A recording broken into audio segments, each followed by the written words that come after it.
Bureaucrats की अनकही बातें मेरे साथ सिर्फ मॉर्निंग टी पर।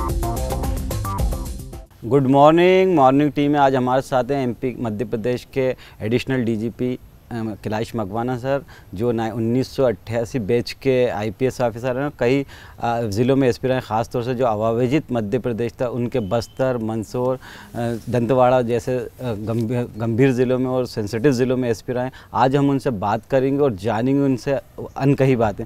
सर बहुत बहुत स्वागत है आपका मॉर्निंग टी में। किस तरह से सर शुरुआत हुई, क्या आईपीएस ही बनना चाहते थे? चूँकि आप एमएससीडी से पास आउट है, इंजीनियरिंग की हुई है जी। कब ये सोचा कि आईपीएस बनना है? एक्चुअली जुबैर भाई, मैं बेसिकली मध्य प्रदेश उज्जैन का ही रहने वाला हूँ और सिविल सर्विसेज में आना है ये बहुत पहले मेरे बचपन से ही मेरे माइंड में ये कहीं ना कहीं एक छुपा हुआ था।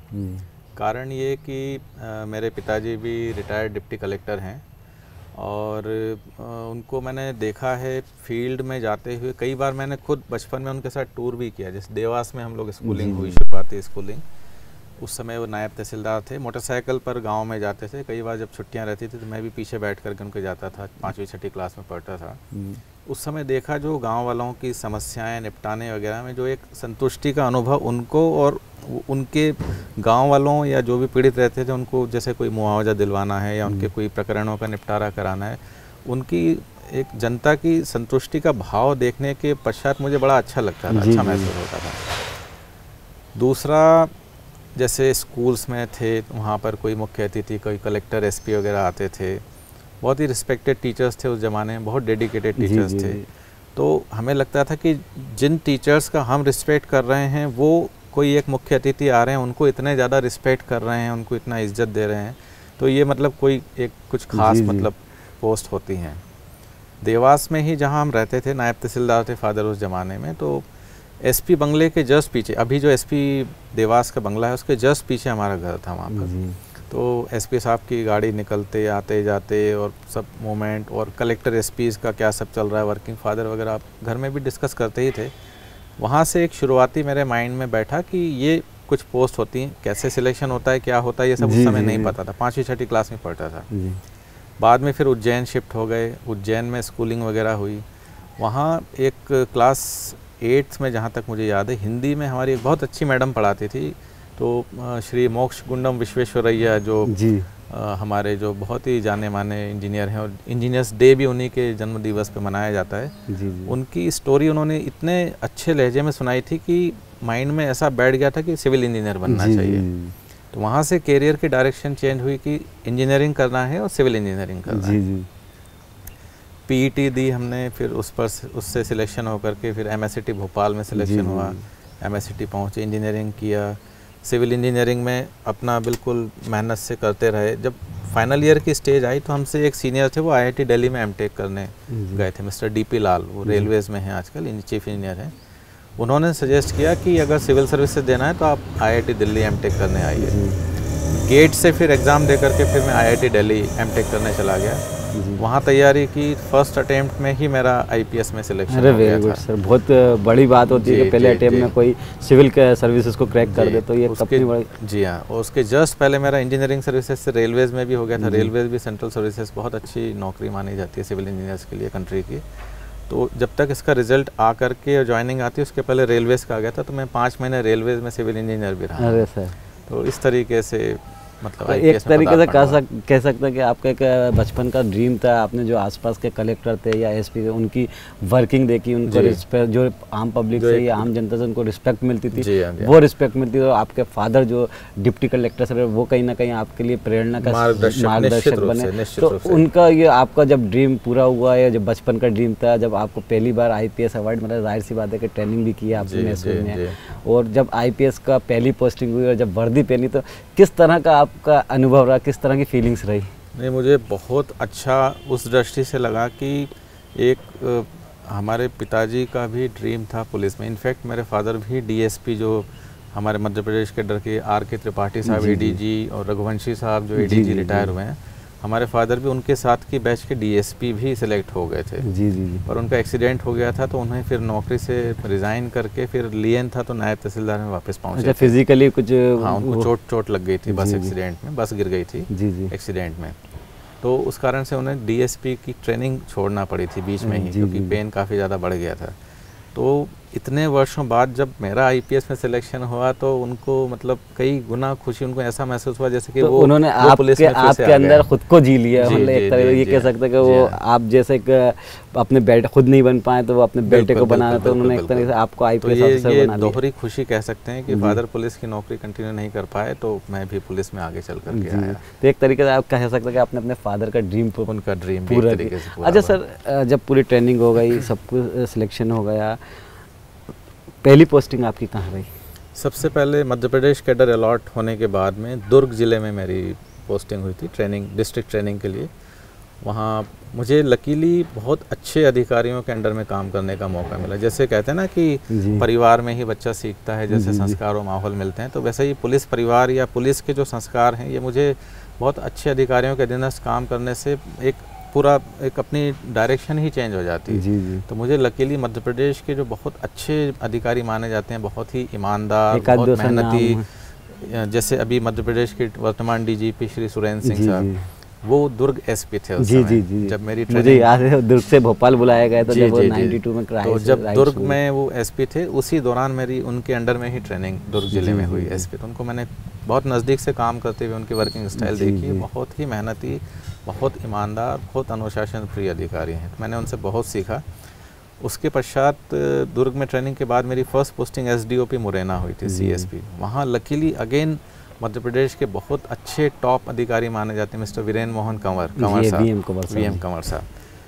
कंवर साहब के अंडर में मुझे लकीली काफ़ी ज़्यादा काम करने का मौका मिला। और मैं सही सेंस में कहूँ तो जैसे परिवार में पिता मतलब होता है, उसी तरीके से मैं पुलिस परिवार में मैं उनको पिता समान मानता हूँ कंवर साहब को, क्योंकि मेरी उनके अंडर में कई पोस्टिंग्स रही और मैंने हर रैंक का काम मैंने उनसे सीखा है, उनको बहुत नज़दीक से मैंने सर एक चीज़ दोनों, आप सुरेंद्र सिंह साहब को बता रहा, वीएम कंवर साहब को बता रहा, दोनों बहुत ईमानदार अधिकारी रहा है, बहुत सख्त अधिकारी रहा है। इनके बारे में एक चीज़ कही जाती है कि ये कभी हंसते भी नहीं थे, अपने काम से रखते थे और कोई पूरे रूल्स और नियम को ही फॉलो करते थे, चाहे ना उन पर कभी पॉलिटिकल प्रेशर हावी होती है, ना किसी चीज़ की सुनवाई, जो सही है वही करते थे। और कहा जाता है दोनों अधिकारी एक जैसे ऐसे थे कि कभी हंसते नहीं, तो ऐसे अधिकारी सामने कैसे एडजस्ट करते होंगे आप? नहीं, जहाँ जब काम की बात आती है तो निश्चित रूप से दोनों ही अधिकारी बहुत ही कठोर और अनुशासन प्रिय हैं। सही तरीके से नियम कायदे से काम हो और जनता को सर्विसेज पहुँचे। किंतु पर्सनल लेवल पर देखें, दोनों ही अधिकारियों को देखा है, वो दिल के बहुत ही नरम दिल और बहुत ही मतलब भावुक कहें हम वैसे अधिकारी हैं, बहुत ही संवेदनशील अधिकारी हैं, ऐसा नहीं है। अच्छा सर, एक चीज़, क्योंकि आप चूँकि मध्य प्रदेश के निवासी हैं, आईपीएस में सिलेक्शन हुआ, आपने सिविल सर्विसेज क्रैक की, सबसे बड़ी चीज़ आती है कैडर आवंटन में। जी। तो आप ये अपना लकी मानते हैं कि आपको मध्य प्रदेश कैडर ही अलर्ट होगा? नहीं तो हमने देखा कि बहुत मुश्किल होता है कि उसी स्टेट का कैडर अलॉटमेंट, क्या दिक्कत है कैडर अलॉटमेंट? क्योंकि मैं मध्य प्रदेश उज्जैन का ही निवासी हूँ, तो निश्चित रूप से कहीं ना कहीं थोड़ी सी उस समय वो रहती है असमंजस की स्थिति की कौन सा कैडर मिलेगा। पर मैं रेलवेज़ में भी रहा तो मुझे होम कैडर मतलब वेस्टर्न जोन ही मिला था, जिसमें उज्जैन और वो सब आता था। फिर भी चांस तो लेना ही पड़ता है कि मध्य प्रदेश के अलावा कोई भी स्टेट अगर मिला तो फिर सर्व तो करना ही है।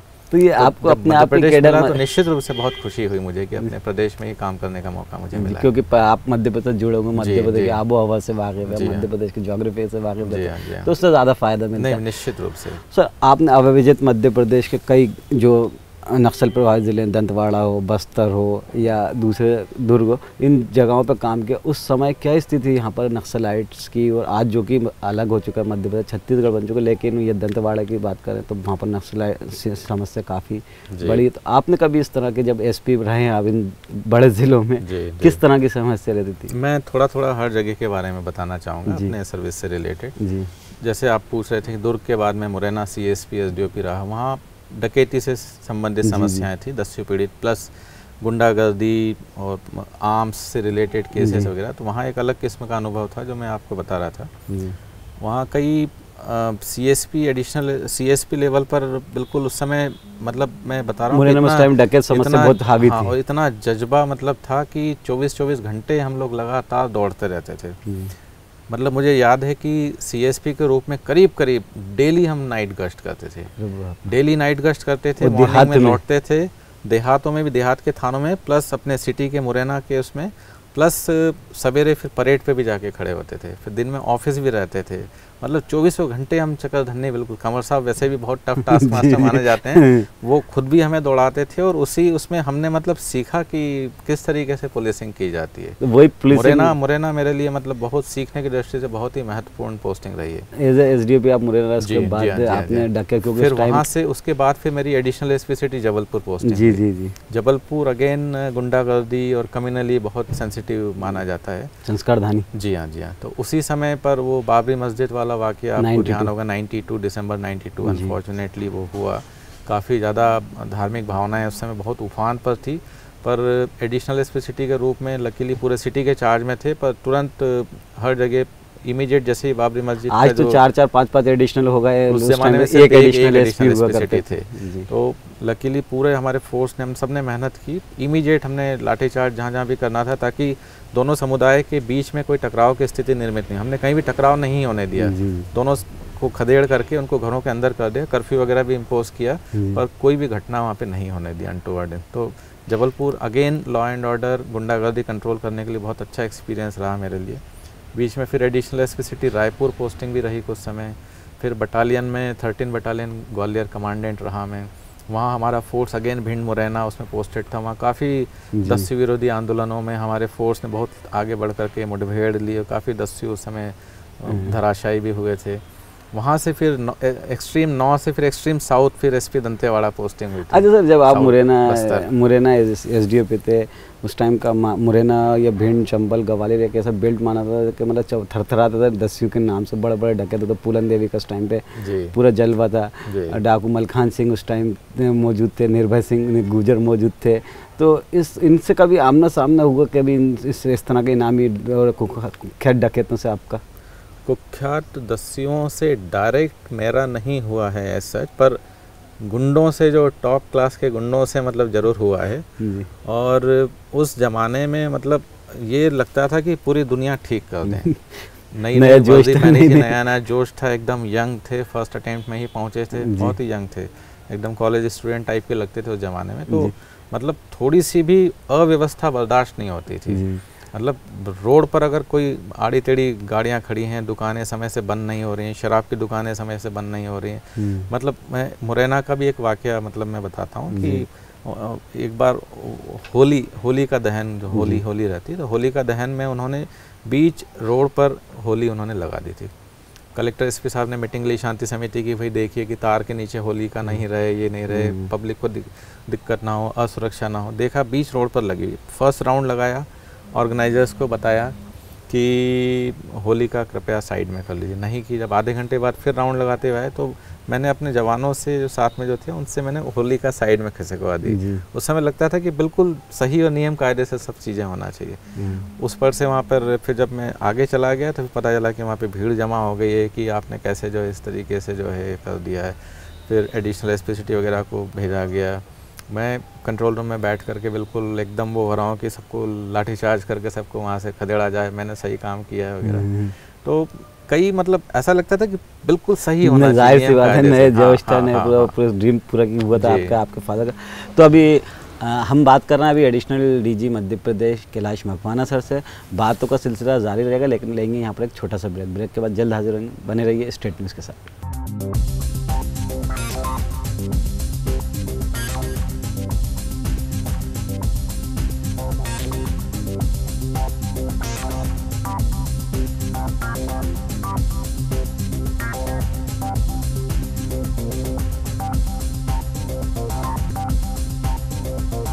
ब्यूरोक्रेट्स की अनकही बातें मेरे साथ सिर्फ मॉर्निंग टी पर।